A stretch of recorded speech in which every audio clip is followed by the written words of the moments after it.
Hello friends, चलिए आज की क्लास शुरू करते हैं। ये हमारी मंडी सचिव बैच की इकोनॉमिक्स सेक्शन की 16वीं क्लास है। इसके पहले 15 क्लासेज आ चुकी हैं जो आपके ऐप पर अपलोड कर दी गई हैं। 2 क्लासेज यूट्यूब पर भी अपलोड की गई थी एज अ डेमो क्लास के रूप में। आज से हम भारतीय कृषि शुरू करने जा रहे हैं, यानी कि इंडियन एग्रीकल्चर। स्टूडेंटों की 2 डिमांड थी। एक डिमांड थी कि सर एग्रीकल्चर वाले टॉपिक स्टार्ट कर दीजिए, क्योंकि उसमें बहुत सारे सब टॉपिक्स नए लग रहे हैं, तो उनमें अभी से रिवीजन शुरू हो जाएगा, उन लोगों का पढ़ाई शुरू हो जाएगी तो अच्छे से कवर हो जाएगा। ठीक है, ये डिमांड मानते हुए हमने आज से एग्रीकल्चर शुरू कर दी। दूसरी डिमांड थी स्टूडेंटों की कि सर पहली क्लास जो है वो डेमो क्लास दे दीजिएगा, हमें भी समझ में आए कि एग्रीकल्चर कैसे पढ़ाया जा रहा है। तो ये वाली जो क्लास है 16, ये हम यूट्यूब पर भी अपलोड कर देंगे as a demo class agriculture section की। ठीक है, अब आते हैं हम इसके सिलेबस पे कि क्या क्या कंप्लीट हो गया अभी तक और आगे क्या क्या कंप्लीट होना है। तो अगर ये सिलेबस है, जिन लोगों ने सिलेबस नहीं देखा वो जाके सिलेबस देखें। देखिए, बहुत सारे लोगों को तो सिलेबस ही नहीं पता है, वो ये बोल रहे हैं एग्रीकल्चरल इकोनॉमिक्स। ठीक है, उन्हें कुछ पता ही नहीं है, केवल बस उन्होंने ये नाम सुन लिया। इसमें आपका सांख्यिकी भी है, कॉमर्स भी है और कोर इकोनॉमिक्स है। ये सारे टॉपिक वन देखिए क्या है। यहां से लेके अगर आप जाओगे टॉपिक 1 से लेके 14 तक कोर इकोनॉमिक्स से एक ए आपका कौन सा हो गया, सांख्यिकी वाला। फिर आगे 16 भी कोर इकोनॉमिक्स से आपका, 19 भी कोर इकोनॉमिक्स के टॉपिक है। इसमें कहीं कोई लेना देना नहीं है आपके अदर सब्जेक्ट से। तो जब इतने सारे सब टॉपिक इन्होंने कोर इकोनॉमिक्स के दे दिए तो आपको ये पढ़नी है और बहुत इन डेप्थ पढ़नी है, ये ध्यान रखना। फाइट केवल 2 या 3 क्वेश्चंस की होती है फाइनली। तो कुछ ऐसे लोग जिनका पढ़ाई से कोई लेना देना नहीं, उनकी आईडी देखोगे फालतू नामों से बनाए रखते हैं, उनके रियल नेम नहीं होंगे, नंबर नहीं होंगे। स्टूडेंटों के बीच में ये लोग रहेंगे और उनको बरगलाएंगे कि कुछ नहीं होने वाला है, इतने दिन में इकोनॉमिक्स नहीं पढ़ी जा सकती, किसी को याद नहीं होगी, क्योंकि ये हारे हुए लोग हैं ये। लेकिन ये क्या करते हैं, कोई नया स्टूडेंट आता है ना तो उसका माइंडसेट बदल देते हैं। तो ऐसे जो नए स्टूडेंट हैं उनको मैं बोल रहा हूं कि आप अपने फैसले खुद से लें, समझें, सोचें और फिर पढ़ाई करें। कुछ नहीं, आप जाइए बुक उठा लीजिए, कोई यूपीएससी की बुक उठा लीजिए, वहां से टॉपिक देखिए, आपको समझ में आए तो वहां से पढ़ लीजिए। जरूरी नहीं आप बैच लो, लेकिन ऐसे लोग जिनका कोई नाम नहीं है, कोई पहचान नहीं है, वो केवल बेवकूफ़ बना रहे, या फिर वो किसी ग्रुप के एडमिन वगैरह होते हैं, ग्रुप चलाना होता है, कोर्स बेचना होता है, या किसी कोर्स बेचने वाले को हेल्प कर रहे होते हैं, लेकिन वो स्टूडेंटों के बीच में रहते हैं स्टूडेंट बन के। तो लोग क्या है, ज़्यादा इन्फ्लुएंस में आते हैं कि हमारे बीच का स्टूडेंट बोल रहा है। ऐसे लोगों को अभी तक पूरे सब टॉपिक भी नहीं पता है कि उनके उसमें क्या है। तो ये मैं सबके लिए बोल रहा हूँ, जिसको सीरियसली एग्जाम देना है वो मेहनत करे। अभी तक कितने कंप्लीट हो गए उस पर आते हैं। 12 टॉपिक आपके यहाँ तक पूरे कंप्लीट हो गए। राष्ट्रीय आय पर जो वीडियो आया था तो ये भी कंप्लीट है। टोटल 13 टॉपिक्स इन डेप्थ ऐसे कंप्लीट हो गए, जिसने भी ये पढ़ लिया होगा यहाँ से क्वेश्चन गलत जाने की संभावना नहीं है। अब आते हैं, हम कहाँ से स्टार्ट कर रहे हैं।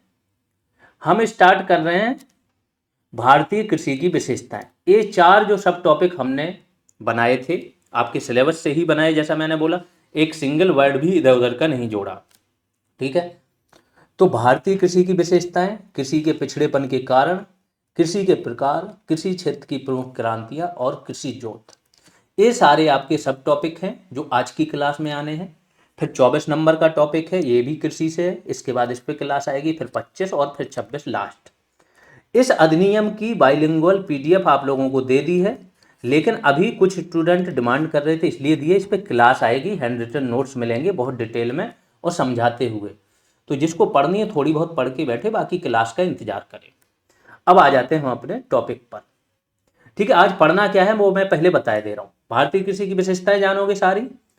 इसके बाद कितने टाइप की जो कृषि होती है, जहां से ज्यादा क्वेश्चन पूछे जाते हैं, उसको हमने और इन डेप्थ ले लिया है। ठीक है, कृषि विज्ञान की सारी शाखाएं, उनको अंग्रेजी में क्या बोलते हैं वो सारी आ जाएंगी आपकी, यहाँ से क्वेश्चंस बनते हैं।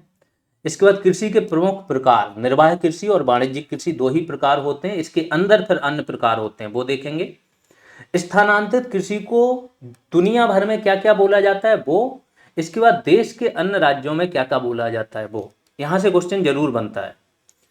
फिर वाणिज्यिक कृषि, मिश्रित कृषि, रोपण कृषि से एक क्वेश्चन आता है, इन डेप्थ आता है कि फसलें दे देते हैं और पूछ लेते हैं इनमें से रोपण कृषि कौन सी है। तो उसको मैंने ये है, देखो ये डिटेल में दे दिया, सारी फसलें आप लोगों की दे दी इसमें। समोच्च रेखी कृषि भी होती है, एक जुताई भी होती है, तो इसके बारे में जानकारी दे दी। फिर आगे चल के बहुत इंपॉर्टेंट, सारी क्रांतियां किसके काल में आई हैं, कब आई हैं, कौन प्रमुख व्यक्ति थे, लक्ष्य क्या था, उसकी मुख्य विशेषताएं क्या क्या थी। श्वेत क्रांति से लेके सारी 9-10 क्रांतियां जितनी हुई हैं वो सब। फिर एक चार्ट बना के दे दिए कहाँ आई थी ये क्रांतियां, क्या था। भारत में जोत, कृषि जोत है, तो कृषि जोत में कौन सीमांत होते हैं, कौन लघु होते हैं, कौन अर्धमध्यम, कौन मध्यम कृषक हैं, कौन बड़े कृषक। इसके बाद फिर आगे बढ़ जाएंगे हम, भारत में कृषि के पिछड़ेपन के कारण। तो बहुत डिटेल में आज की क्लास कंप्लीट की गई है। एक ही क्लास से आपको समझ में आ जाएगा कि एक सिंगल क्लास आपकी 3 या 4 क्लास के बराबर होती है यहाँ पर जो कराई जाती है। चलिए तो शुरू करते हैं। सबसे पहले तो कृषि है क्या। टॉपिक कौन कौन से हैं आज के, भारतीय कृषि की विशेषताएं देखेंगे, कृषि के पिछड़ेपन के कारण सबसे लास्ट में देखेंगे, प्रमुख क्रांतियां देखेंगे, और कृषि जोत, और जोत के आधार पर कृषकों को बंटवारा किया गया ना कि लघु और सीमांत कौन से होते हैं, बड़े और मध्यम कौन से होते हैं, ये सब चीजें। तो सबसे पहले कृषि का तात्पर्य क्या है, फसलों के उत्पादन तथा पशुपालन से। कुछ लोग एग्रीकल्चर को केवल फसल समझ लेते हैं, तो एग्रीकल्चर में फसल नहीं आता है, आपका क्या आता है, फसल। इसके बाद बागवानी भी आ जाती है, वनीकरण भी आ जाता है, ठीक है, जो आप वृक्षारोपण खासतौर से लगाते हो वो आ जाता है आपका, कृषि वानिकी जिसे बोलते हैं, ठीक है। इसके बाद आपका आ जाता है पशुपालन। पशुपालन के अंतर्गत आप पशुपालन क्यों करते हो, कि आपको फाइबर मिले, प्रोटीन मिले ना, वसा मिले, ये सारी चीजें चाहिए ना फूड के लिए। तो सारे टाइप के पशुपालन भी आपके आ जाते हैं कृषि के अंतर्गत। तो कृषि का तात्पर्य फसलों के उत्पादन तथा पशुपालन से है। इसके अंतर्गत जमीन पर खेती करना, जानवरों का पालन पोषण करना, ये सारी चीजें आती हैं। एग्रीकल्चर किस भाषा का शब्द है, लैटिन भाषा का। क्योंकि ये समझा रहे हैं इसलिए क्योंकि ऐसे क्वेश्चन भी पूछ देते हैं। हमें बहुत आइडिया है, बंदर होगा तो हमारा पहला एग्जाम था, पूरा सिलेबस नया था, एक एक पेज से क्वेश्चंस आए थे वहां पर भी ऐसे ही बेवकूफ थे वो जो शुरुआत में ज्ञान बांट रहे थे, यहाँ इतने से क्या होगा, ऐसा पढ़ा रहे हैं, वैसा कर रहे हैं। ये बांटते हैं क्योंकि ये यहीं रह जाते हैं, इतना ज्ञान बांटते बांटते सालों से यहीं पे है, ठीक है। तो एगर और एग्रिक दो शब्दों से बना है, पहला शब्द है एग्रिक, दूसरा है कल्चूरा। तो एग्रिक का अर्थ क्या होता है, मृदा अथवा भूमि। कल्चूरा का अर्थ होता है जुताई अथवा उगाना। अब आप बोलोगे इसमें पशुपालन कहाँ है, जब मृदा की बात हो रही और जुताई की बात हो रही। तो मृदा और भूमि पर ही तो आप पशुपालन करते हो, उनके लिए चारा फूड की व्यवस्था भी तो यहीं से करते हो, तो ये भी आपका आ जाता है इसमें। आगे आते हैं, अब तो आजकल मृदा की जरूरत ही नहीं पड़ती है। एरोपोनिक्स एक टेक्निक होती है, उसमें आप क्या करते हो, हवा में उगाते हो चीजें, है ना। हाइड्रोपोनिक्स होती है, जल में उगाते हो, थोड़ी बहुत मृदा की जरूरत पड़ती है या बिल्कुल नहीं पड़ती। भारतीय कृषि की विशेषताएं जान लेते हैं। पहले एक कॉमन नॉर्मली जान लेते हैं, बाद में डिटेल में जानेंगे। तो भारतीय कृषि एक निर्वाह कृषि है, सबको पता है। वैदिक काल से लेके अभी तक, खास तौर से हमने देखा होगा मेहरगढ़, किसी के प्राचीनतम साक्ष्य मिले थे। अभी हम लोग देखो तो क्या है, लहुरा देव वहां पे मिले हुए हैं, ठीक है।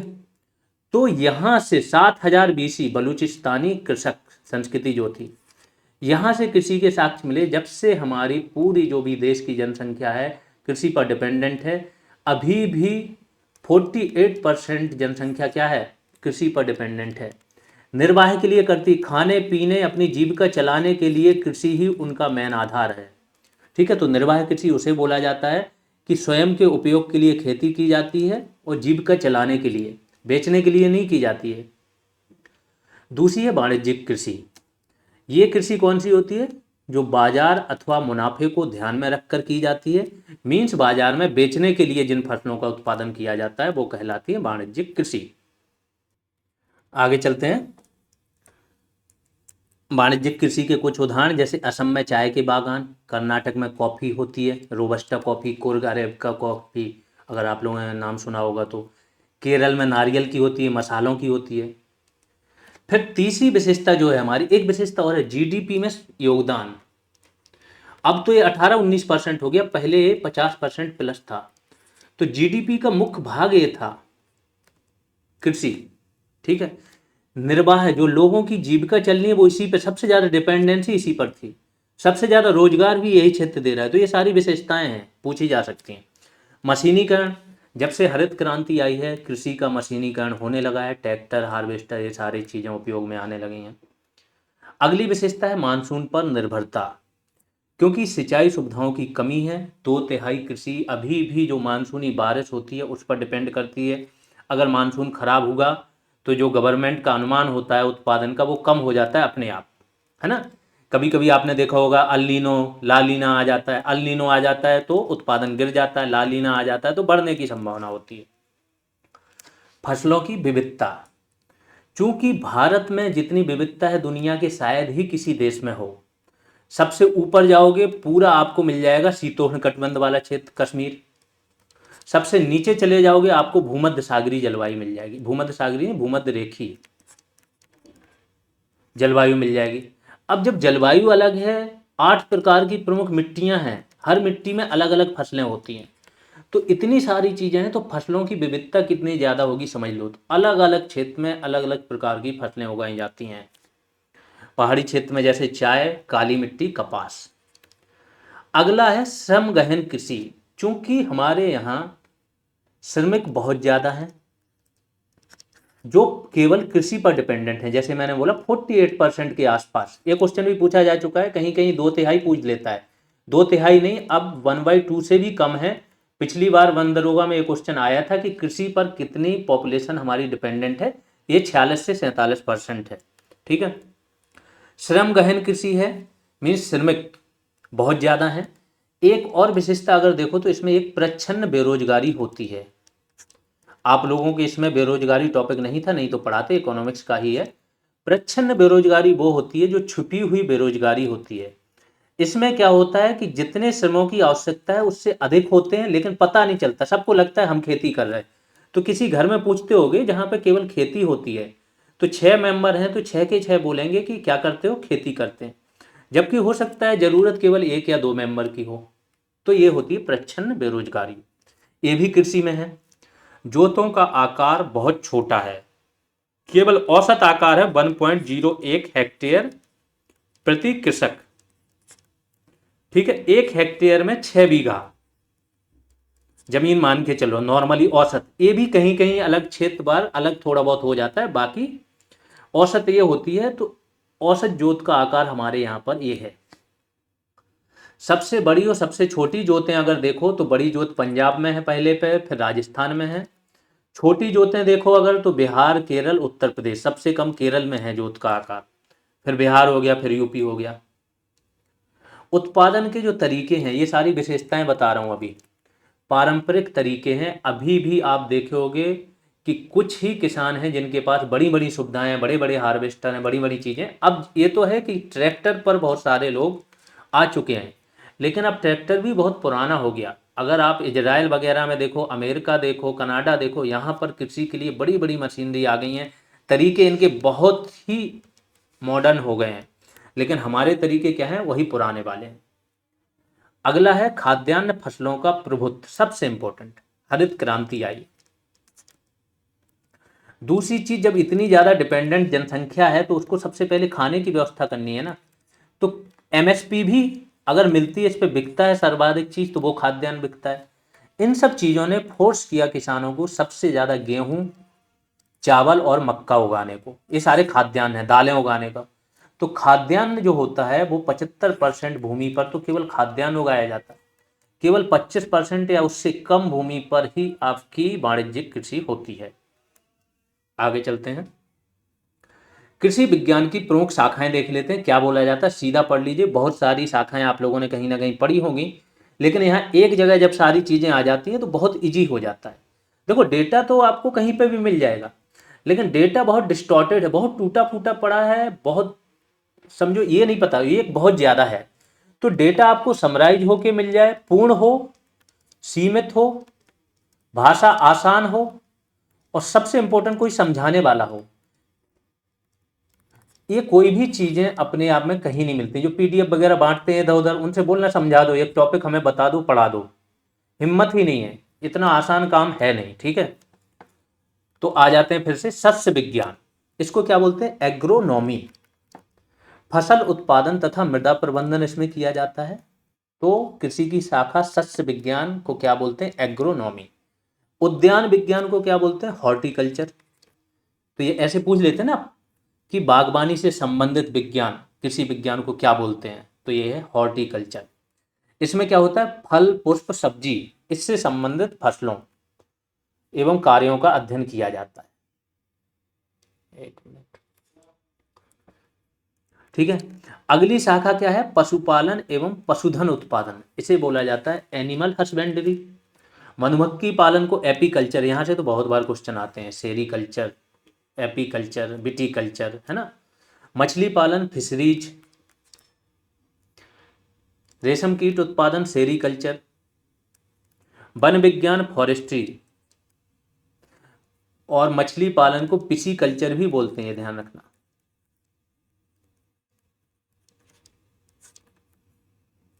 वन विज्ञान को फॉरेस्ट्री, कुक्कुट पालन यानी मुर्गी पालन को पोल्ट्री, कीट विज्ञान को एंटोमोलॉजी, पादप रोग विज्ञान को प्लांट पैथोलॉजी।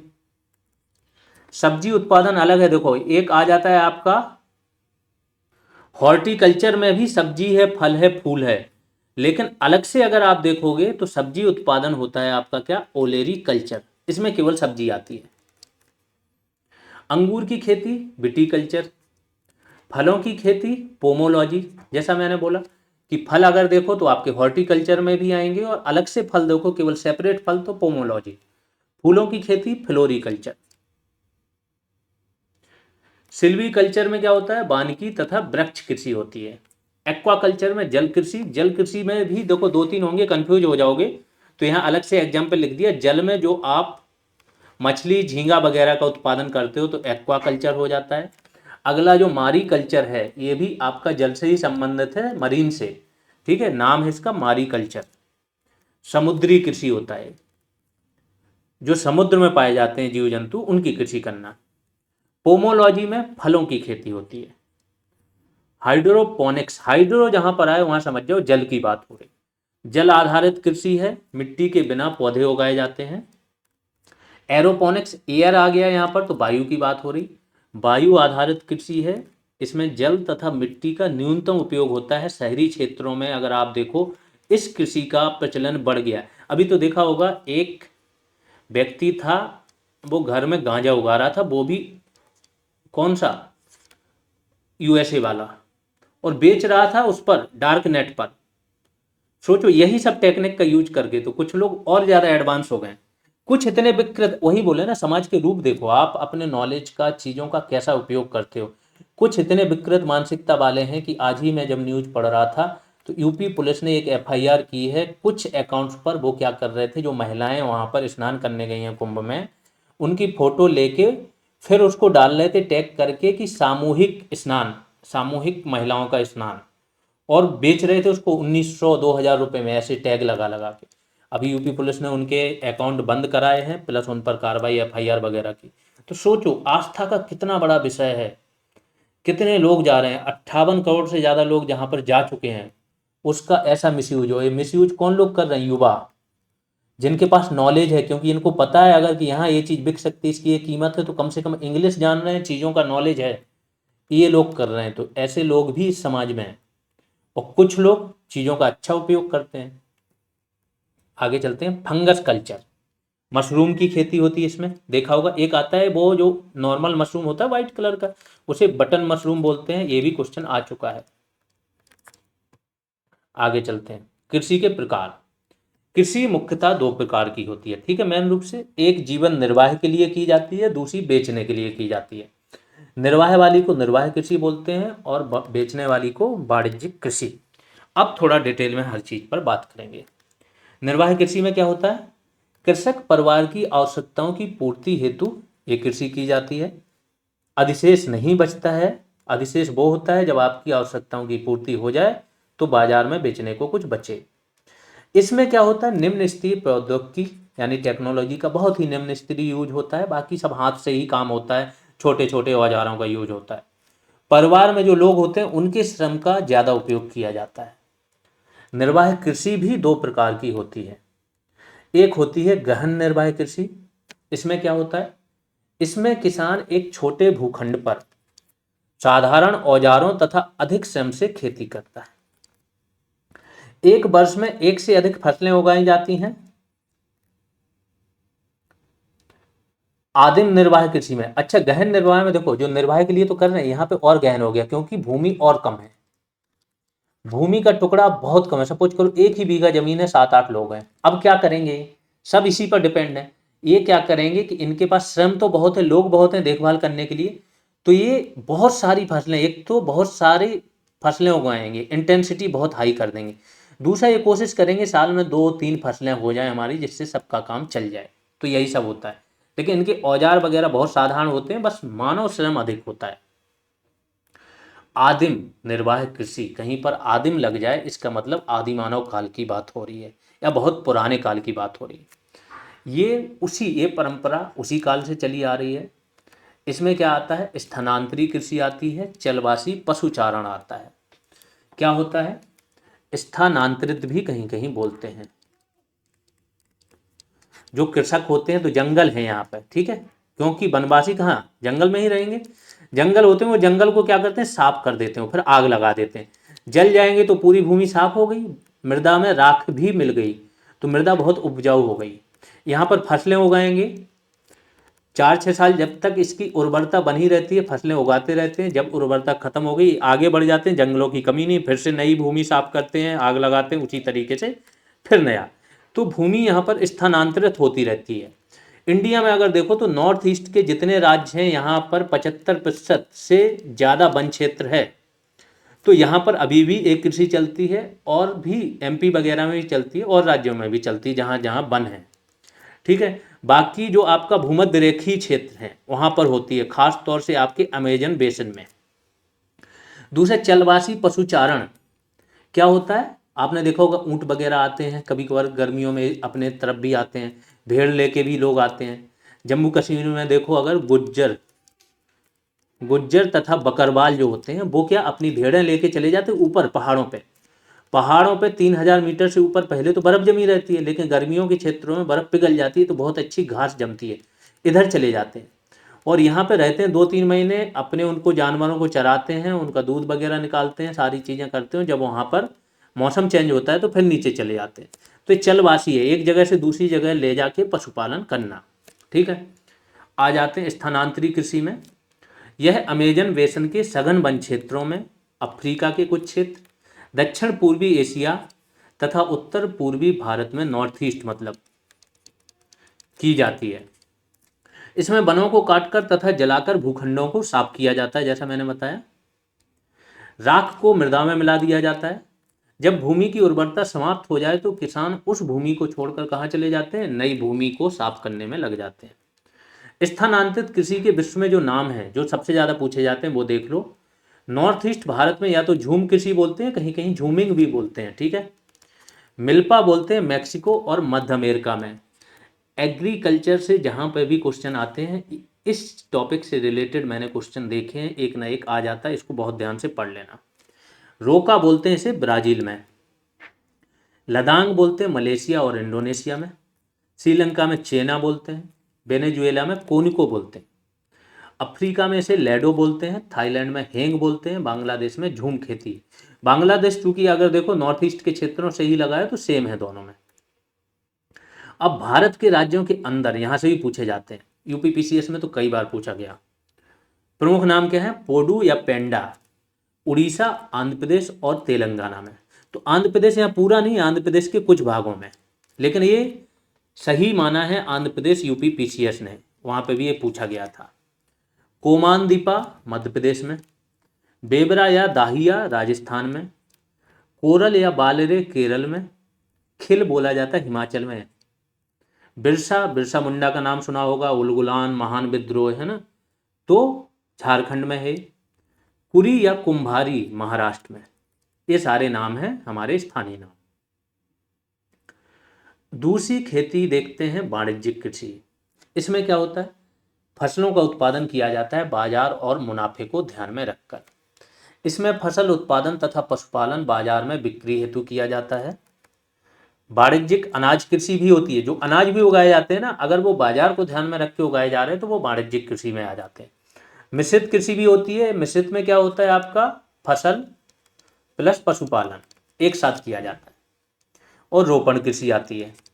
क्योंकि वाणिज्यिक अनाज तो आप लोग जानते हो, तो मिश्रित पर सीधा आते हैं। मिश्रित क्या होता है, इसमें भूमि का उपयोग चारे की फसलें उगाने, पशुधन पालन हेतु किया जाता है। यह यूरोप, ईस्ट यूएसए, देखो यूरोप में भी है क्या, घास के मैदान आप लोगों ने नाम सुने होंगे यूरोप में। स्टेपीज का नाम सुना होगा, यूएसए में प्रेरी सुने होंगे, है ना। तो यहाँ पर क्या होता है, जहाँ पर घास के मैदान है वहाँ पर बड़े स्तर पर पशुपालन होता है या मिश्रित कृषि होती है। अर्जेंटीना में तो बहुत बड़े बड़े फार्म हैं, हजारों एकड़ के, हजारों हेक्टेयर के। ईस्ट यूएसए, यूएसए में अगर आप देखोगे ना, 1860 के आसपास यूएसए में गृह युद्ध हुआ था, क्योंकि दास प्रथा चलती थी इस समय तक। तो जो पूर्वी यूएसए, वहाँ पे कृषि बहुत होती, खासकर दक्षिणी भाग जो था यूएसए का, दक्षिण पूर्वी भाग, एग्रीकल्चर बहुत था, दासों से कृषि कराई जाती थी, वो सारी चीज़ें। तो उसका एक अलग रीजन है क्यों हुआ था ये। बस इतना समझ लो कि यहाँ पर भी बड़े बड़े कृषि फार्म हैं। अर्जेंटीना, यहाँ पे अगर आपने नाम सुना होगा, लानोज, कैंपोज, कैंपाज, पंपाज, सेलवाज, ये सब हैं यहाँ पर पूरे साउथ अमेरिका में। और ऑस्ट्रेलिया, यहाँ पर भी होती है।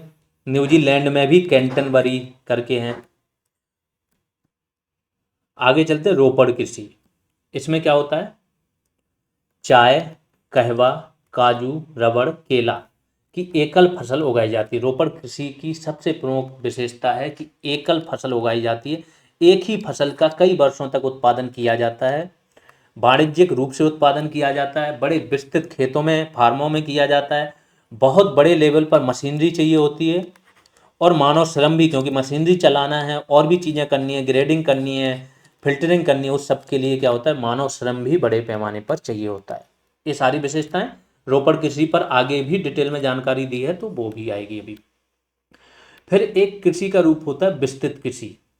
ये क्या होता है, उस जगह पर होता है, खासतौर से अभी देखोगे हम कि अरुणाचल में, अरुणाचल में क्या है, वैसे तो अरुणाचल में वन क्षेत्र बहुत है, हमारे यहाँ पे तो अरुणाचल प्रदेश में अगर वन क्षेत्र देखो 80% के ऊपर है, ठीक है। तो 20% ही भूमि है, लेकिन यहाँ पर जनसंख्या घनत्व केवल 17 है। तो जहाँ पर जनसंख्या बहुत कम है, भूमि बहुत ज़्यादा है, वहाँ पर एक कृषि होती है। तो अधिक भूमि पर कम श्रम की आवश्यकता पड़ती है, पूंजी का निवेश भी कम किया जाता है, फिर एक कृषि की जाती है। अगला कृषि का रूप है जैविक कृषि। ये आप लोगों ने अभी सुना ही होगा नाम, ऑर्गेनिक फार्मिंग। ऑर्गेनिक है तो कुछ भी केमिकल यूज नहीं होंगे। केमिकल में क्या आ जाते हैं, कीटनाशक भी आ जाते हैं, उर्वरक भी केमिकल कहलाते हैं, इन सब चीज़ों का उपयोग नहीं होता। एक शुष्क कृषि भी होती है। शुष्क कृषि कहाँ होती है, इन सब चीज़ों को इसलिए छोड़ दिया गया, ये ऑब्वियस है, नाम से ही पता चल जाता है। जैसे जहाँ पे वर्षा कम होती है, रेगिस्तानी क्षेत्र, थार का मरुस्थल, गुजरात हो गया, राजस्थान हो गया, अब खासतौर से पश्चिमी यूपी में भी मरुस्थलीकृत भूमि काफ़ी ज़्यादा हो गई है, मथुरा उसके आगे आसपास। रोपण कृषि में फिर से जान लो, बड़े पैमाने पर एक ही प्रकार की फसल का उत्पादन होता है, निर्यात के लिए होता है या तो, या फिर उद्योगों में कच्चे माल के लिए होता है। विशेषताएं क्या होती हैं, एकल फसल का उत्पादन होता है, भूमि उपयोग व्यापक रूप से होता है, बड़े बड़े फार्म होते हैं, मशीन तथा आधुनिक तकनीक, और ये उष्ण या उपोष्ण, ज़्यादा से ज़्यादा उपोष्ण कटिबंधीय जलवायु तक ही होती हैं, ये ध्यान रखना। एग्जाम्पल क्या है, चाय, कॉफ़ी, नारियल, रबर, सुपारी, तंबाकू, कोको, केला, मसाले, पाम तेल, नींबू। यहाँ से क्वेश्चन मैंने कई बार देखा है, लोग कंफ्यूज हो जाते हैं, वो पूछ लेते हैं इनमें से कौन सी फसल रोपड़ फसल है, कौन सी नहीं है। तो इसको सबको याद कर लेना। अगर कोको देखोगे, घाना और आइवरी कोस्ट, यहाँ पर बहुत ज़्यादा होता है कोको। समोच्च रेखीय कृषि एक और आता है फॉर्म कृषि का प्रकार, जिससे क्वेश्चन पूछे जाते हैं, जिसे बोलते हैं काउंटर फार्मिंग।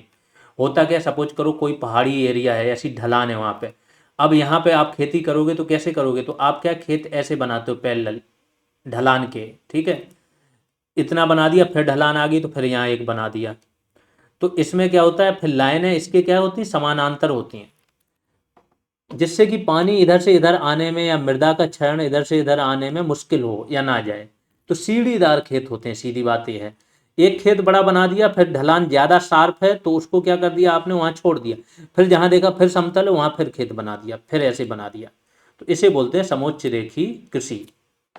फसलों को ढलान वाली भूमि पर प्राकृतिक समोच्च रेखाओं के समानांतर, ये शब्द कई बार पूछा गया कि लंबवत है कि समानांतर, तो प्राकृतिक समोच्च रेखाओं के समानांतर बोया जाता है। जल संरक्षण में इससे मदद होती है, क्योंकि जल क्या है, बह नहीं पाता है। सपोज करो आपने यहाँ पे बना दी, क्यारी बनी हुई है आपकी, या खेत की वो कुछ और जो बनता है ना जुताई के टाइम पे, तो जल यहाँ से यहाँ पार ही नहीं हो पाएगा, क्योंकि यहाँ एक लाइन मोटी सी दीवार होती है, यहाँ होती है, यहाँ होती है। प्लस जो मृदा है, जल ही नहीं पार होगा तो जल ही तो मृदा को बहा के ले जाता है नीचे की ओर, तो मृदा का भी क्या होगा, क्षरण नहीं होगा। मृदा अपरदन में कमी होती है। पहाड़ी या ढलान वाले क्षेत्रों में ऐसी कृषि की जाती है। यहाँ पे जो आपका कृषि के प्रकार वगैरह वो समाप्त होगा। ये मंडी सचिव का बैच है, जिसको भी ज्वाइन करना है ये सारी चीज़ें, और जो जो भी जरूरी होगा, जैसा मैंने बोला आपका 10 मार्च तक एग्रीकल्चर का स्पेसिफिक जो 20 मार्क्स का है वो टॉपिक आपका खत्म हो जाएगा। बाकी जीएस की क्लासेज आपको सारी प्रोवाइड करा दी गई, हिंदी प्रोवाइड करा दी गई with topic wise MCQs, Hindi के सारे, UP special with full test, सब कुछ कवर है यहाँ पे।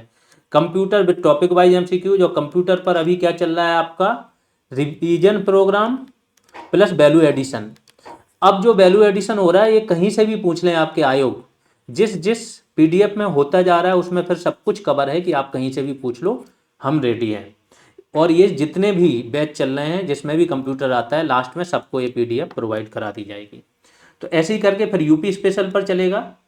आप लोगों को क्या करना है कि जो क्लास रेगुलर चल रही है उसको करते चलो, कंप्यूटर का रिवीजन करते चलो, क्लासें जो दी हैं उसको पढ़ते चलो, नई पीडीएफ मिले उसे भी याद कर लो। फिर ऐसे इस क्लास के साथ यूपी स्पेशल आ जाएगा, तो आपका 10 मार्च तक कोशिश है कि आपका ये 55 मार्क्स का खत्म हो जाए, ठीक है, 35 + 20। फिर 10 मार्च के बाद जीएस और हिंदी चलेगी, तो आपका 85 मार्क्स का खत्म हो जाएगा। लास्ट में हम रीजनिंग देखेंगे। आगे चलते हैं। अब इस बैच को ज्वाइन कैसे करना है, जीएस रिवॉल्यूशन आपको सर्च करना है कहाँ पर, प्ले स्टोर पर, ऐप डाउनलोड कर लोगे, ऐप में ही आपको वो बैच मिल जाएगा। अगर नहीं मिल रहा, कोई प्रॉब्लम आ रही, तो इस नंबर पर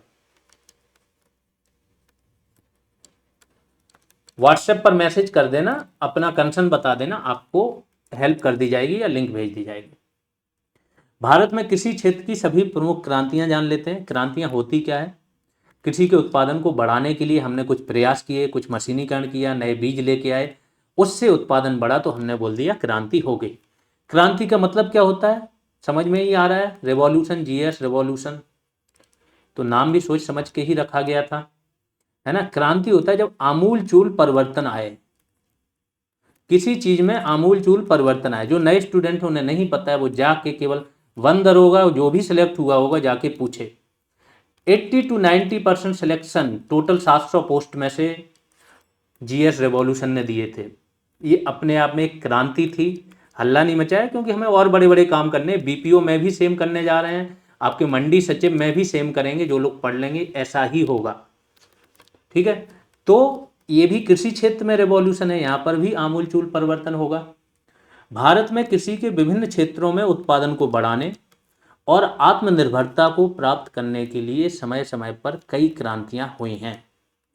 ये क्रांतियां किसी विशेष फसल, कृषि उत्पाद या क्षेत्र से संबंधित थी। हम देखेंगे कौन सी क्रांति किस फसल से संबंधित थी। इनका प्रभाव भारत के विभिन्न राज्य और क्षेत्रों पर पड़ा।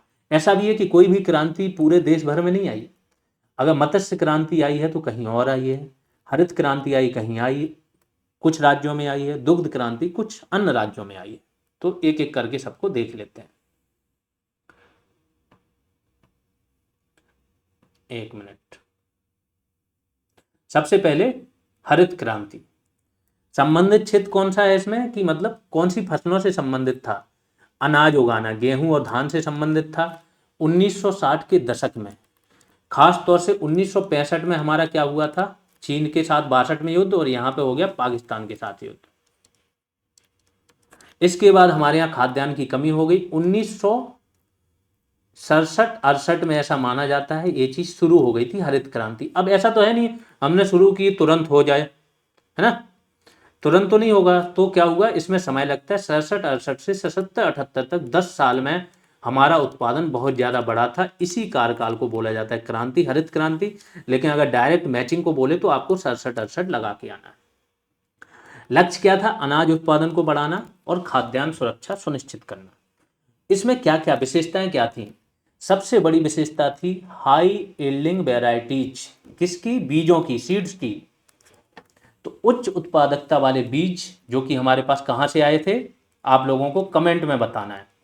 चावल के कहाँ से आए थे और गेहूं के कहाँ से आए थे। भारत में तो स्वामीनाथन ने लागू किया था, MS स्वामीनाथन, डेथ हो गई उनकी, भारत रत्न भी दिया जा चुका है उनको। बाहर अगर देखो तो नॉर्मन बोरलॉग को, ये भी क्वेश्चन पूछा जाता है कि डॉक्टर नॉर्मन बोरलॉग को किस क्षेत्र में नोबेल पुरस्कार दिया गया था। लोग तुरंत उसमें एग्रीकल्चर होता है लगा के आ जाते हैं, वो ये नहीं सोचते हैं कि एग्रीकल्चर क्षेत्र में दिया ही नहीं जाता है नोबेल पुरस्कार, तो शांति के क्षेत्र में उनको दिया गया था। ठीक है, तो उच्च उत्पादकता वाले बीज का उपयोग, रासायनिक उर्वरकों और कीटनाशकों का प्रयोग किया गया, सिंचाई सुविधाओं का विस्तार किया गया, भाखड़ा, नागल डैम वगैरह। ये जो पश्चिमी यूपी, हरियाणा, पंजाब, यहाँ पर मेन रूप से आई थी। यहाँ पर सिंचाई सुविधाएं आज भी 100% के लगभग हैं। कृषि में मशीनों का उपयोग, ट्रैक्टर और हार्वेस्टर का प्रयोग किया गया। प्रभाव क्या पड़ा, गेहूं तथा धान का उत्पादन बढ़ गया, जिससे भारत खाद्यान्न रूप से आत्मनिर्भर बन गया। पंजाब, हरियाणा और पश्चिमी उत्तर प्रदेश में हरित क्रांति का सर्वाधिक प्रभाव पड़ा। उदाहरण क्या था, 1965-66 में भारत का गेहूं उत्पादन कितना था, 10 मिलियन टन, यानी 1 करोड़ टन था। हरित क्रांति के बाद 1980 तक ये कितना हो गया, 36 मिलियन टन, यानी कि 3.6 गुना या 360% बढ़ गया था। श्वेत क्रांति दुग्ध उत्पादन के क्षेत्र में आई थी, 1970 के दशक से लागू हुई। प्रमुख व्यक्ति इससे रिलेटेड जो थे वर्गीज कुरियन थे, नेशनल डेयरी डेवलपमेंट बोर्ड के संस्थापक थे। एक मिनट, यहाँ पर स्वामीनाथन का नाम लिखा है कि नहीं, हाँ, MS स्वामीनाथन प्रमुख व्यक्ति थे। भारत को लक्ष्य क्या था, भारत को दुग्ध उत्पादन में आत्मनिर्भर बनाना। मुख्य विशेषताएं क्या थी, ये भी क्वेश्चन आ जाता है। ऑपरेशन फ्लड किससे संबंधित था, दुग्ध उत्पादन बढ़ाने से संबंधित था। क्या किया गया, ऑपरेशन फ्लड की शुरुआत हुई। पशु नस्लें जो थी, उन्नत पशु नस्लों का विकास हुआ। आज भी ये अगर देखो, अमूल इसका सबसे बड़ा एग्जाम्पल है। ठीक है, इसके बाद अगर दूसरा देखो आप तो गिर गाय, गिर क्षेत्र है जूनागढ़ में। ठीक है, शासन गिर नाम सुना होगा। एशियाटिक लायंस भी सर्वाधिक यहीं पाए जाते हैं। यहाँ पर गायें पाई जाती हैं बड़े बड़े सींगों वाली, बहुत दूध देती हैं वो, 8 से 10 लीटर एक टाइम का। तो ये इनकी उन्नत नस्लें और देसी नस्लें हैं, उन्नत हैं। लेकिन पशुपालन में वैज्ञानिक पद्धतियों का भी उपयोग किया गया। प्रभाव क्या पड़ा, आज की डेट में विश्व का सबसे बड़ा उत्पादक देश भारत है, बन गया। गुजरात में अमूल डेयरी, राजस्थान, पंजाब और महाराष्ट्र में सर्वाधिक प्रभाव रहा इस क्रांति का। 1970 में भारत का दूध उत्पादन 20 मिलियन टन था, 2020 में 198 मिलियन टन तक ये बढ़ चुका था। तीसरी क्रांति पीली क्रांति, येलो रिवॉल्यूशन, किससे संबंधित है, तिलहन से। सरसों, मूंगफली और सूरजमुखी, इसका उत्पादन आरंभ कब हुआ, 1980 से 90 के दशक में। प्रमुख व्यक्ति इससे संबंधित थे, नाम था संपत सिंह। लक्ष्य क्या रखा गया था, खाद्य तेल उत्पादन को बढ़ाना, आयात पर निर्भरता कम करना। मुख्य विशेषताएं क्या थी, उन्नत तिलहन बीजों का प्रयोग करना, आधुनिक कृषि तकनीकों का प्रयोग करना, सरकार द्वारा राष्ट्रीय तिलहन मिशन की शुरुआत की जानी। प्रभाव कहाँ का पड़ा, राजस्थान, मध्य प्रदेश, तिलहन की सबसे ज्यादा कहाँ पैदावार होती, इन्हीं क्षेत्रों में। महाराष्ट्र, गुजरात और उत्तर प्रदेश में। उदाहरण जान लेते हैं। 1990 के दशक में भारत का खाद्य तेल उत्पादन 11 मिलियन टन था, 2000 तक ये 20 मिलियन टन से अधिक हो गया था। चौथी क्रांति आई आपकी ब्लू रिवॉल्यूशन, यानी कि नीली क्रांति। किस क्षेत्र से संबंधित है ये, मत्स्य पालन से। आरंभ कब हुआ? 1980 से 90 के दशक में। लक्ष्य क्या था? मत्स्य उत्पादन को बढ़ावा देना, जल संसाधनों का कुशल उपयोग करना, क्योंकि मत्स्य कहाँ होंगे? जहाँ पे तालाब वगैरह होंगे। बिहार में आजकल देख रहा हूँ मैं, ये चीजें बड़ी चल रही हैं, बड़े पैमाने पर मत्स्य उत्पादन हो रहा है, वो भी इनलैंड तालाबों में। सरकार बनवाती है, भर देती पानी से, उत्पादन अच्छा खासा हो रहा है। मुख्य विशेषताएं क्या है? समुद्री तथा अंतर्देशीय मत्स्य पालन का विकास, जलीय कृषि को बढ़ावा देना। प्रभाव कहाँ कहाँ पड़ा? केरल, पश्चिम बंगाल, उड़ीसा, तमिलनाडु और आंध्र प्रदेश में उस टाइम पड़ा। अगर आज की डेट में बात होती तो ये बिहार भी यहाँ शामिल है। उदाहरण, 1990 में भारत का मछली उत्पादन कितना था? अगर आज भी देखो, सर्वाधिक मछली उत्पादन आंध्र प्रदेश है, 3.84 मिलियन टन था। 2020 में ये 14 मिलियन टन हो गया। स्वर्ण क्रांति, गोल्डन रेवोल्यूशन किससे संबंधित है? फल, शहद और बागवानी से, हॉर्टिकल्चर। 1991 से 2003 के बीच में प्रमुख व्यक्ति नरेंद्र देव थे। ठीक है। लक्ष्य क्या था? भारत को फलों और बागवानी उत्पादों में अग्रणी बनाना। प्रभाव कहाँ कहाँ पड़ा? उत्तराखंड, हिमाचल प्रदेश, महाराष्ट्र, जम्मू कश्मीर में पड़ा। उदाहरण जान लेते हैं क्या है। 2000 में भारत का फल उत्पादन 45 मिलियन टन था, 2020 में 102 मिलियन टन तक पहुंच गया। फिर अगली क्रांति क्या है? काली क्रांति। इसमें क्या है? संबंधित क्षेत्र क्या था? कच्चा तेल। अब ये क्यों दे दिया? देखो, ये आपका एग्रीकल्चर से तो संबंधित है नहीं, जानबूझ के डाला है कि कंफ्यूज ना हो।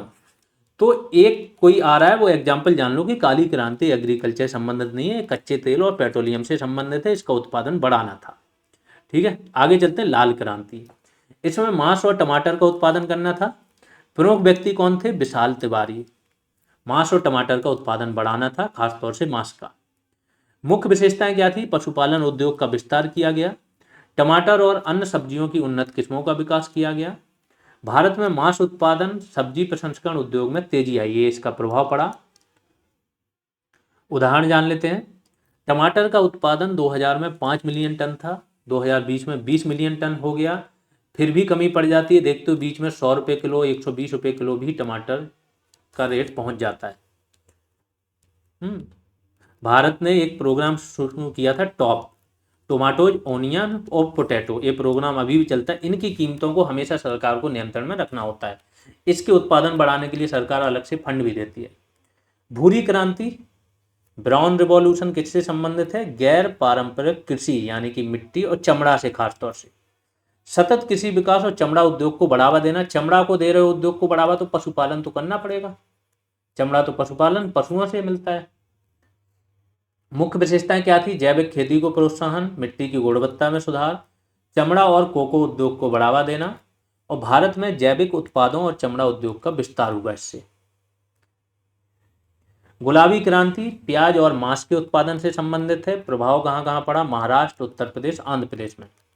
रजत क्रांति किससे संबंधित है? अंडा उत्पादन से, बहुत इंपॉर्टेंट है। आंध्र प्रदेश, तमिलनाडु और महाराष्ट्र में पोल्ट्री फार्मिंग बड़े पैमाने पर होती है। अब आ जाते हैं, फिर से इसको थोड़ा सा शॉर्ट में कर दिया है, एक जगह सारी चीजें लिस्ट बना के, कि हरित क्रांति, संबंधित क्षेत्र और प्रभावित राज्य। तो ये सारी चीजें पढ़ चुके हो, बस एक बार देख लीजिए, ये है सारा। अब भारत में जोत के आधार पर कृषकों का वर्गीकरण। आप लोगों को पता हो, पहले तो जमींदार होते थे, बड़े बड़े जमींदार। ठीक है, तो पूरी भूमि जमींदार की होती थी। किसान खेती करते थे, लेकिन वो पट्टेदार होते थे, उनको उसका एक हिस्सा देना पड़ता था जमींदार को, और जमीन किसके नाम होती थी? जमींदार के नाम। जब हम स्वतंत्र हुए, स्वतंत्रता के पहले से ये मांग उठी कि जमीन का पुनर्वितरण किया जाए, तो सरकार ने क्या किया? हदबंदी। हदबंदी बाद में आई थी, सबसे पहले तो जमींदारी का उन्मूलन किया। उन्होंने बोला जो खेती करता है जिस जमीन पे, वो जमीन उसी की होगी। ठीक है, तो यहाँ से सबकी जमीन, फिर भी कुछ जमींदार जिनके पास बड़ी बड़ी जमीन थी बाकी रह गई, तो उन्होंने हदबंदी कर दी कि ये हद रहेगी, इससे ज़्यादा भूमि आप नहीं रख सकते। फिर भी लोगों ने हेर फेर करके क्या कर लिया? अपने रिश्तेदारों के नाम इधर उधर कर दी। दूसरा ये भी था, जितने सांसद थे, सरकार में थे, वो भी तो कहीं ना कहीं जमींदार थे। तो ये पूरी तरह से ये लागू नहीं हुआ हदबंदी वाला। तो आज भी भारत में कई प्रकार के किसान हैं। सबसे पहले अगर देखो, सीमांत किसान होते हैं। सीमांत किसान 1 हेक्टेयर तक ही भूमि होती है इनकी। फिर दूसरे आ जाते हैं आपके लघु किसान। लघु किसान की 1 से 2 हेक्टेयर के बीच में भूमि होती है। और सीमांत तो लघु किसान को अगर दे दो, तो 85% से ज़्यादा किसान भारत में यही हैं। पूरे किसानों का 85%। तो अब जान लेते हैं कौन कौन से किसानों का बंटवारा किस आधार पर होता है और किसे क्या बोला जाता है। सबसे पहले तो कृषि जोत जान लेते हैं। कृषि जोत का अर्थ किसान के स्वामित्व या किराए पर ली गई भूमि से है, जिसका उपयोग वह खेती के लिए करता है।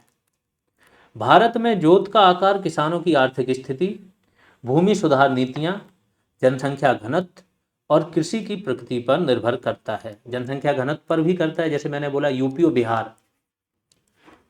बिहार में कितना था, 1106 था, अब तो 1300 पहुंच गया जो इनका सर्वे हुआ था। यूपी में कितना था, 829। ये जनसंख्या घनत्व यहाँ पे बहुत ज़्यादा है। राजस्थान में जनसंख्या घनत्व कम है, 200 के आसपास है। तो राजस्थान में क्या है, जोत का आकार बड़ा है, यहाँ पर बहुत छोटा है। भारत में जोत के आधार पर कृषकों का वर्गीकरण जान लेते हैं। कृषि जनगणना हुई थी आपकी 2016 के आसपास, उसके डेटा है ये। सीमांत कृषक बोलते हैं 1 हेक्टेयर से कम भूमि। जब भूमि कम है तो यहाँ पर मशीनरी ज़्यादा उपयोग नहीं कर सकते हो, पारंपरिक रूप से ही खेती होती है, घर के लोग करते हैं। लघु कृषक 1 से 2 हेक्टेयर। सीमित संसाधनों के कारण इन किसानों को उन्नत कृषि तकनीकों में कठिनाई होती है इसको अपनाने में, ये भी सही है। अगला है अर्ध मध्यम कृषक, 2 से 4 हेक्टेयर भूमि वाले। कुछ हद तक आधुनिक कृषि तकनीकों का उपयोग ये लोग कर लेते हैं, इतनी क्षमता होती है। क्योंकि जब आपके पास भूमि है, कम है, 2 हेक्टेयर है, क्या होता है, तो पैसा भी तो कम है, बचत भी बहुत कम है, तो आप नहीं कर पाओगे, ना मशीनरी खरीद पाओगे ना उपयोग कर पाओगे। मध्यम कृषक होते हैं जिनके पास 4 से 10 हेक्टेयर की भूमि होती है। ये किसान क्या है, व्यापारिक खेती भी करते हैं, मशीनों एवं सिंचाई सुविधाओं का उपयोग करने में सक्षम होते हैं। तो 4 प्रकार के ये हो गए। 5वां और है आखिरी, वो होता है बड़े कृषक। ऐसे कृषकों को बड़े कृषक बोला जाता है जिनके पास 10 हेक्टेयर से अधिक भूमि हो। ये किसान बड़े पैमाने पर खेती करते हैं और व्यवसायिक कृषि में संलग्न होते हैं। इनके पास ट्रैक्टर, हार्वेस्टर, सिंचाई सुविधाएं, बेहतर संसाधन होते हैं। अब आ जाते हैं भारत में कृषि जोत का औसत आकार। 2015-16 की जो कृषि जनगणना हुई थी उसमें औसत आकार था 1.08 हेक्टेयर, जबकि 1951 में कितना था, 2.28 हेक्टेयर। अगर आप लोगों को पता हो 1980 का जो दशक था, 80 से 1990 तक भारत की जनसंख्या वृद्धि दर सबसे तीव्र थी इस टाइम। जैसे ही हम स्वतंत्र हुए हमारी जनसंख्या वृद्धि दर बहुत बढ़ गई। 1920 का दशक था, हमारी जनसंख्या वृद्धि दर निगेटिव थी, है ना, जनसंख्या कम हुई थी, बड़ी नहीं थी। स्वतंत्र हुए जनसंख्या बहुत तीव्र गति से बढ़ी, और जैसे ही जनसंख्या बढ़ेगी तो एक परिवार की भूमि बटेगी ना, फिर तो जोत का आकार वैसे ही कम होता चला जाएगा। ठीक है, तो 1951 में जोत का औसत आकार कितना था, 2.28 हेक्टेयर। अब कितना बचा, आधा होके 1.08, आधे से भी कम। जोत का आकार घटने का कारण क्या था, जनसंख्या वृद्धि के कारण भूमि का विभाजन, पारिवारिक भूमि का बंटवारा, शहरीकरण और औद्योगिकरण हो गया तो भूमि का क्या है, अधिग्रहण कर लिया गया। विभिन्न राज्यों में जोत का आकार देख लेते हैं 2015-16 की कृषि जनगणना के अनुसार। इसके बाद जनगणना का कोई लेटेस्ट डेटा था नहीं, यही है जैसा जनगणना का आप लोग पढ़ते हो ना, मानवीय जनगणना का क्या है, 2011 का डेटा ही हम यूज कर रहे हैं, तो इसका ही यूज करेंगे यहाँ। पंजाब में 3.62 हेक्टेयर है औसत, यानी सर्वाधिक पंजाब में। राजस्थान में 2.73, हरियाणा में 2.22, मध्य प्रदेश में 1.84, उत्तर प्रदेश में 0.73, बिहार में 0.39 और केरल में सबसे कम 0.18।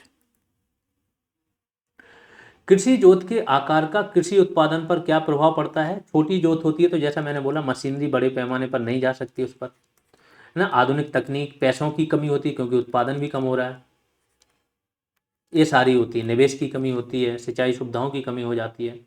सीमित भूमि के कारण किसान अधिक लाभदायक फसलें नहीं उगा सकते हैं। आधुनिक कृषि मशीनों का उपयोग कठिन होता है। सिंचाई और अन्य सुविधाओं की कमी रहती है। बड़ी जोतों के लाभ क्या होते हैं, बड़े किसान व्यापारिक और आधुनिक कृषि करते हैं, उन्नत तकनीकों और मशीनों का प्रयोग करते हैं, सिंचाई और अन्य संसाधनों की बेहतर उपलब्धता होती है। भारत में कृषि के पिछड़ेपन के प्रमुख कारण, आज का आखिरी सब टॉपिक है ये, कि भारत में कृषि क्यों पिछड़ी हुई है। एक प्रकार से ये सब्जेक्टिव क्वेश्चन बनता है, सबको पता ही होता है कहीं ना कहीं, फिर भी अगर कुछ ऐसा ऑप्शन डाल दिया जहां आप कंफ्यूज होते हो तो यहीं से गलत करके आते हो। तो भारतीय कृषि कई कारणों से पिछड़ी हुई है। प्रमुख रूप से कारण क्या क्या है? प्राकृतिक भी हैं, तकनीकी हैं, आर्थिक हैं, सामाजिक हैं, सरकारी नीतियों से संबंधित हैं। तो प्राकृतिक कारण जान लेते हैं। अनिश्चित और असमान वर्षा। आप लोगों को पता हो कि वर्षा का वितरण भी बहुत असमान है। जो पश्चिमी घाट का पश्चिमी किनारा है वहाँ पर वर्षा बहुत ज़्यादा होती है, ठीक है। जो नॉर्थ ईस्ट के रीजन है बहुत ज़्यादा वर्षा होती है, यहाँ पर 200 सेंटीमीटर से ज़्यादा हो जाती है। जो राजस्थान गुजरात के एरिया हैं या पूर्वी घाट, पश्चिमी घाट का पूर्वी छोर, ठीक है, ढाल विमुख जो क्षेत्र है वहाँ पर वर्षा बहुत कम होती है। पश्चिमी यूपी वगैरह में यहाँ पे वर्षा बहुत कम होती है, ठीक है। तो भारतीय कृषि क्या है? मानसून पर अत्यधिक निर्भर है। वर्षा की अनिश्चितता से फसलों को नुकसान पहुंचता है। सूखा और बाढ़ की समस्या खेती को प्रभावित करती है। कुछ क्षेत्रों में अत्यधिक वर्षा और कुछ में सूखा पड़ता है, दोनों नुकसानदायक होते हैं। अगला है भूमि की गिरती उर्वरता। हुआ क्या है, खासतौर से जहां हरित क्रांति आई थी वहां पर सिंचाई साधन हुए और बड़े पैमाने पर सिंचाई हुई। जब खेत भरा रहता है तो हर एक उसमें जो भी पानी जाता है उसमें कुछ ना कुछ सैलिनिटी यानी कि लवणता रहती है, सॉल्ट रहते हैं। अब आपने कभी भी कोई पानी उबाला हो तो आप देखते हो ना नमक नीचे ही रहता है, ऐसा यहाँ पे भी होता है। पानी तो उड़ जाता है बाष्पीकृत होके, जितनी बार खेत को भरोगे पानी उड़ जाएगा, सॉल्ट सैलिनिटी रहेगी। ये लवणता भूमि को क्या कर देती है, बाद में खराब कर देती, बंजर बना देती। तो ये जितने भी हरित क्रांति वाले क्षेत्र हैं उसमें सबसे बड़ी प्रॉब्लम अब यही आ रही है। लगातार अधिक उपज लेने के लिए रासायनिक उर्वरकों का अधिक प्रयोग, मिट्टी से उर्वरता कम हुई, जल भराव, क्षारीयता, मरुस्थलीकरण से भूमि की गुणवत्ता घट रही है। प्राकृतिक आपदाएं आती हैं जैसे बाढ़, सूखा, चक्रवात। गुजरात राजस्थान जैसे क्षेत्रों में आजकल 2-3 साल से लगातार बाढ़ की स्थिति बन रही है, ठीक है, पहले नहीं होती थी। सूखा, चक्रवात, ओलावृष्टि, टिड्डियों का हमला भी 2-3 साल पहले हुआ था। ये सब फसलों को बर्बाद करते हैं। विशेषकर बिहार, असम, उड़ीसा, पश्चिम बंगाल में बाढ़ एक समस्या है। अगले रीजन है तकनीकी कारण। पारंपरिक कृषि तकनीक यानी कि आधुनिक तकनीकों का ये लोग उपयोग नहीं करते थे, तो पारंपरिक है। सिंचाई की कमी। सिंचाई तो अभी भी 50% इन्होंने यहाँ लिख दिया, 60% से भी अधिक भूमि जो है वहाँ पर सिंचाई की कुछ खास वैसी व्यवस्था नहीं है, वर्षा पर ही निर्भर है। क्योंकि नलकूप वगैरह लोग यूज तो करते हैं, उनका भी वाटर लेवल बहुत डाउन जा रहा है अगर वर्षा नहीं हो रही है तो। सिंचाई की उचित व्यवस्था न होने के कारण सूखा, जल संकट से कृषि प्रभावित होती है। पंजाब, हरियाणा, उत्तर प्रदेश यानी कि पश्चिमी उत्तर प्रदेश में सिंचित भूमि अधिक है, जबकि राजस्थान, छत्तीसगढ़, एमपी में ये कम है। अगला देख लेते हैं उन्नत बीजों एवं खादों का सीमित प्रयोग। खासतौर से उन्नत बीज तो मिल ही नहीं रहे किसानों को, खाद तो फिर भी मिल जाती है, तो ये भी प्रॉब्लम है। आर्थिक कारण सबसे इंपॉर्टेंट है, किसानों की गरीबी, उनके पास अच्छी चीजें उपयोग करने के लिए पैसा ही नहीं रहता है, अच्छा बीज, अच्छी उर्वरक, अच्छी सिंचाई, है ना। अब किसानों ने क्या है, सरकार ने व्यवस्था की थी जब से केसीसी, तो इससे कुछ हद तक इनकी परेशानी सॉल्व हुई। किसान सम्मान निधि भी सरकार देती है ना। तो ये सारी चीजें हैं। भारत के लगभग 85% किसान छोटे और सीमांत हैं, इनके पास सीमित भूमि है। कर्ज लेना पड़ता है, पहले तो गैर संस्थागत कर्ज बहुत ज़्यादा था, तो कर्ज के बोझ तले दब के किसान आत्महत्या करते थे। आज भी महाराष्ट्र का क्षेत्र जो है, लातूर वाला विदर्भ क्षेत्र, यहाँ पे किसान बहुत आत्महत्या करते हैं क्योंकि ये साहूकारों के चंगुल में फंस जाते हैं। बाजार में अस्थिरता सब और इम्पोर्टेंट कारण। कृषि अगर आपने उगा भी ली ना तो जो आपकी लागत है हो सकता है उससे कम मूल्य हो जो आप बेचने जाओ। एक टाइम पे वही फसल 7,000 रुपये कुंटल बिक रही है, वही फसल आगे चल के 3,000 रुपये कुंटल भी बिक सकती है। तो बाजार में अस्थिरता बहुत होती है। बिचौलियों के कारण किसान को कम कीमत मिलती है और उपभोक्ता को महंगा सामान खरीदना पड़ता है। अगला है कर्ज और ऋणग्रस्तता। किसान कर्ज में भी हैं, उनके ऋण बढ़ चुके हैं, ये भी प्रॉब्लम है।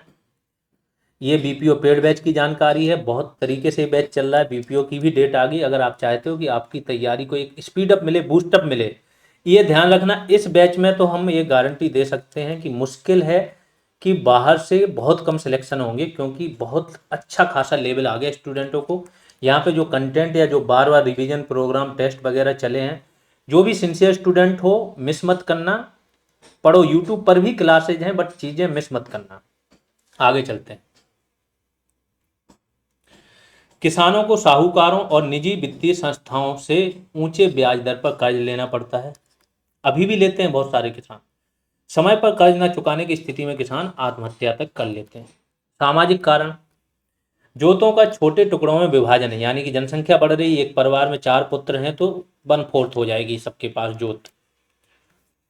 औसत जोत का आकार 1.08 हेक्टेयर होता जा रहा, बताया है। किसानों की अशिक्षा, ये भी बहुत इंपॉर्टेंट है। किसान अभी शिक्षित ही नहीं है, तो वो क्या है, जो पारंपरिक कृषि होती है ना, गेहूं उगा रहा तो उगाता रहेगा, उसे पता ही नहीं है। और दिल्ली में एक जगह में जाता था टहलने, ठीक है, एक दोस्त रहता था, उसके पास जाता था, बुराड़ी के आसपास रीजन था, तो पीछे साइड जाता था, वहां पे खेत थे, लोग एक साल में 4-4 फसलें उगा रहे थे, सब्जी उगा रहे हैं, फूल उगा रहे हैं, सबसे बड़ी चीज फूलों की खेती कर रहे हैं, बहुत पैसा कमा रहे थे वो लोग। ये अपने यहाँ का किसान, जो गांव का ग्रामीण किसान है, वो रिस्क ही नहीं लेना चाहता है, उसको पता ही नहीं है, तो फिर रिस्क नहीं लेता है क्योंकि अशिक्षित है, जिससे वे नई तकनीकों और सरकारी योजनाओं का पूरा लाभ ये नहीं उठा पाते। बहुत से किसान वैज्ञानिक तरीकों को अपनाने में संकोच करते हैं। ग्रामीण समाज की रूढ़िवादिता भी एक कारण है। परंपरागत विचारधाराओं के कारण किसान आधुनिक कृषि तकनीकों को अपनाने में संकोच करते हैं। महिलाओं की भागीदारी सीमित है, ये गलत है मेरे हिसाब से पॉइंट। कृषि में, एग्रीकल्चर में जो महिलाएं हैं वो पुरुषों से ज़्यादा हैं, ठीक है, जबकि वे कृषि कार्यों का महत्वपूर्ण हिस्सा होती हैं। हाँ, ये सही बात है कि डिसीजन मेकिंग में इनकी भागीदारी क्या है, कम है। बाकी कृषि कार्यों का महत्वपूर्ण हिस्सा है, और जैसा मैंने बोला, एग्रीकल्चर श्रमिक में पुरुषों से अधिक महिलाएं हैं। सरकारी नीतियों से संबंधित कारण कौन कौन से हैं? कृषि निवेश की कमी है, सरकार भी कम निवेश करती है, लोन तो दे रही है, बाकी सरकार कुछ नहीं है। सिंचाई योजनाएं वगैरह ले आती बड़ी बड़ी, तो वो बिजली बनाना मुख्य काम होता है, ठीक है। सरकार की ओर से कृषि क्षेत्र में पर्याप्त निवेश नहीं किया जाता है। सिंचाई परियोजनाएं, अनुसंधान, विकास और ग्रामीण बुनियादी ढांचे में निवेश की कमी है। फसल बीमा की अनुपलब्धता, फसल बीमा चल रहा है अभी, प्रधानमंत्री फसल बीमा योजना, लेकिन वो सबको नहीं मिलता है, अधिकारी भी बेवकूफ़ बना देते हैं, देते ही नहीं है ना, तो ये सारी चीज़ें हैं। फसल बीमा योजनाएं जैसे पीएम फसल बीमा योजना उपलब्ध है, लेकिन बहुत से किसान इससे अनजान रहते हैं। प्राकृतिक आपदाओं के कारण किसान गंभीर आर्थिक संकट में आ जाते हैं। समर्थन मूल्य का सही लाभ ना मिलना, ये तो सबसे इंपॉर्टेंट है। इसका तो एक्सपीरियंस मैंने, मीन्स मुझे बताया गया है, लाइव किया है, मेरे फैमिली मेम्बर्स भी गए थे, अभी हाल ही में मूंगफली का था, तो कुछ कुंटल मूंगफली थी, वो वहाँ पे एमएसपी पर बिकवानी थी, तो जब वो लोग गए वहाँ पे, तो जो मूंगफली का रेट अगर बाहर देखो तो ये 4,000 3500 के लगभग था, वहाँ पर सरकारी रेट है 6700। इसको बिकवाने के लिए जो वहाँ पर जिसके पास ठेका था, कोटा होता है ना एक कांटे वाला, तो कांटेदार का वो था कि पहले 1,000 रुपये प्रति कुंटल उसको चाहिए, तब जाके वो आपका तौलेगा, नहीं तो तौलेगा ही नहीं। और उसको भी फिक्स बोला गया था कि 2,000 टन से ज़्यादा नहीं खरीदनी है, तो 1,000 रुपये वो पहले ले रहा था, क्योंकि ये तो जितनी तौल के वो हिसाब दे देगा उतना सरकार उसको भेज देगी, वो तो किसान के खाते में आना है, तो ये पैसा वो पहले ले रहा। सोचो, 1,000 रुपये कुंटल डायरेक्ट, कहीं कहीं 1,200, ये है। और इन्हीं लोगों को मैनेज करेंगे मंडी सचिव, बहुत इंपॉर्टेंट है, इसलिए ध्यान दो, पोस्ट के बारे में समझो क्या है। सिर्फ मंडी के अंदर नहीं है, एमएसपी पर भी जो खरीदारी होती है वहां पर भी इनका रोल रहता है। सरकार द्वारा घोषित न्यूनतम समर्थन मूल्य केवल कुछ ही फसलों पर लागू होता है। एमएसपी का लाभ सभी किसानों तक नहीं पहुंच पाता, जिससे वे बाजार के उतार चढ़ाव पर निर्भर रहते हैं। आपको पता है एमएसपी पर जो फसलें बिकती हैं उसका सर्वाधिक लाभ, एक 50% से भी ज़्यादा हिस्सा पंजाब और हरियाणा को चला जाता है, वहाँ खरीदारी ज़्यादा होती है। कृषि विपणन की समस्याएं हैं, बिचौलियों की। विपणन आप लोगों का कोर है, यही काम करना है मंडी सचिवों को, तो इसको ध्यान से समझ लेना।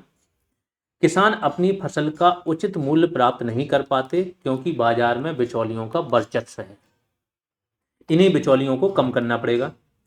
भंडारण और कोल्ड स्टोरेज की कमी, ये भी इंपॉर्टेंट रोल निभाते हैं, क्योंकि सपोज करो मूल्य बहुत कम है, तो किसान अगर भंडारण सुविधाएं होंगी तो वहाँ रख देगा, जब मूल्य ज़्यादा होंगे तो बेचेगा, लेकिन इसकी कमी है, कोल्ड स्टोरेज की बहुत कमी है, सब्जियां तो तुरंत खराब हो जाती हैं। जलवायु परिवर्तन आधुनिक समस्या, इसके कारण अब फसलों का उत्पादन धीमे धीमे कम होता जा रहा है, ठीक है। समाधान क्या है? सिंचाई प्रणाली का विस्तार करो, नई तकनीकों को संरक्षण दो, किसानों को कर्ज में राहत देने और सस्ते कृषि ऋण की सुविधा, एमएसपी को मजबूत बनाना, अधिक फसलों को इसमें शामिल करना, तकनीकी प्रशिक्षण देना, शिक्षा कार्यक्रमों के माध्यम से किसानों को जागरूक करना, ये सारे इसके समाधान हैं। भंडारण और कोल्ड स्टोरेज सुविधाओं का विस्तार करना, इसमें बहुत सारी चीज़ें, एक बार घोटाला हो गया था, इसमें भी होता है जो आप भंडारण में वहाँ पे ना वेयर हाउस में रिसिप्ट मिलती है, वेयर हाउस रिसिप्ट, इसको आपने जमा कर दी फसल, रिसिप्ट मिल जाएगी, इस रिसिप्ट का भी आप जो फ्यूचर वायदा बाजार है ना उसमें इसकी ट्रेडिंग कर सकते हो। तो वो हो रही थी, बहुत बड़े पैमाने पर यहाँ पे घोटाला हुआ था, फिर इसको बंद कर दिया गया। ठीक है। संविदा कृषि, कॉन्ट्रैक्ट फार्मिंग, सहकारी कृषि को भी बढ़ावा देना, ये सारी चीज़ें आपकी आज की क्लास में ख़त्म होते हैं। अगला टॉपिक जो है आपका वो फसलों के प्रकार, किस मिट्टी में होती हैं, क्या जलवायु चाहिए, क्या तापमान चाहिए, कितना पानी चाहिए, उस पे होगा काम। ये आपका जूनियर असिस्टेंट का पेड बैच है, ज्वाइन करने के लिए वही जीएस रिवॉल्यूशन सर्च करो, ऐप डाउनलोड करो।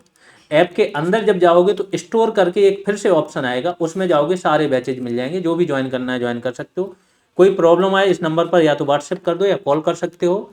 फॉरेस्ट गार्ड का भी बैच चल रहा है, उसको भी ज्वाइन कर सकते हो। बाकी जो लोग भी पढ़ रहे हैं जिन्हें अच्छा लग रहा है वो अपने आसपास के मित्रों फैमिली मेम्बर्स से ज़रूर शेयर करें अगर वो तैयारी कर रहे हैं। अभी के लिए इतना ही, धन्यवाद।